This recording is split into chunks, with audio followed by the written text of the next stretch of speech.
طبعا كنت مقرر السنه دي اللي انا ما اقعدش اتكلم عن الكوره كتير واضيع وقتي في الكوره. بس للاسف في كام نقطه كده، يعني ايه، لو حاسس ان انا لو فضلت ساكت فيهم ابقى متضايق. يعني تعالى بقى كده صلي على النبي، وتعالى بقى نرجع للنادي الاهلي اللي الدنيا عنده بايظه. يجي ناس يقول لك اصلك انت ما بتتكلمش على النادي الاهلي غير وهو بيكسب بس.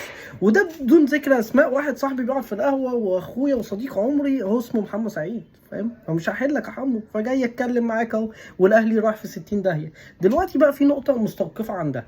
من ساعه ما احنا ما جبنا زيزو قعد يقول لك اوضه اللبس وامام عاشور عايز زيه، وده عايز زيه، وده عايز زيه. انا عايز اقول على حاجه بس. الناس دي ازاي بيبقى عندها دم انت كلاعب؟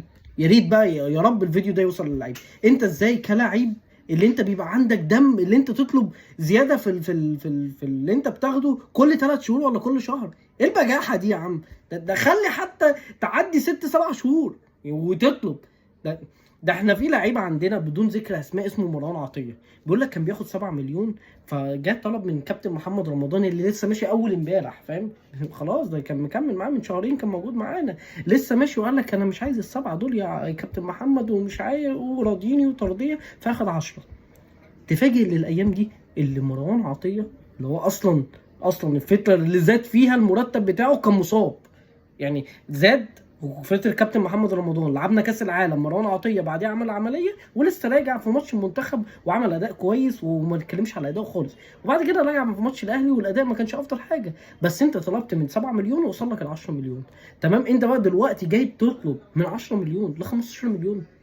جدعان بقى اني منطق اللي انتوا بتتكلموا فيه ده مثلا بالنسبه لمروان عطيه. بالنسبه بقى لامام عاشور، كابتن امام عاشور، ازاي كاداره نادي الاهلي بتفتح معاه مجال للتجديد وهو عنده 3 سنين؟ وفي الموسم لما بدا الكلام ده كان قبل الموسم يا جدعان. يعني انت مثلا ممكن، تمام، ممكن كمان امام عاشور تعمل معاه تجديد عقد، وانت في مشكله تانية غير تجديد العقد. الامام عاشور عايز ياخد زي زيزو، غير الامام عاشور عايز ياخد زي زيزو وكيل امام عاشور ادم وطني ده اللي هو اصلا كفرك في صفقه وسام. فانت مش عايز تفوض ده، بس عايز تفوض امام عاشور، فانت في قصه لا غنى عنها. والله العظيم انت في قصه كبيره. انت ليه بتفتح كل ده عندك في بدايه الموسم؟ ما الموسم بدا، ما تفتحش بقى تجديد بقى. انت اللي فتحت كلمه تجديد، وانت اللي انت ممكن تجدد لواحد زي حسين الشحات، تجدد له وتطلعه مثلا اعاره، تكرمه وياخد مبلغ هو ده يستحق. عشان حسين الشحات مثلا 2018 ضحى من اجلك، او 2019 ضحى من اجلك. حسين الشحات جالك في وقت لما كان كله بيسيبك، كان ابن من ابناء النادي بدون ذكر اسماء اسمه رمضان صبحي سابك بعديها وراح لبيراميدز. فاثناء الفتره دي كان حسين الشحات بقى كان متنازل عن ملايين في الدوري الاماراتي، وجالك انت. انت لازم تقدر اللعيبه دي. اما بقى اللي انت تفتح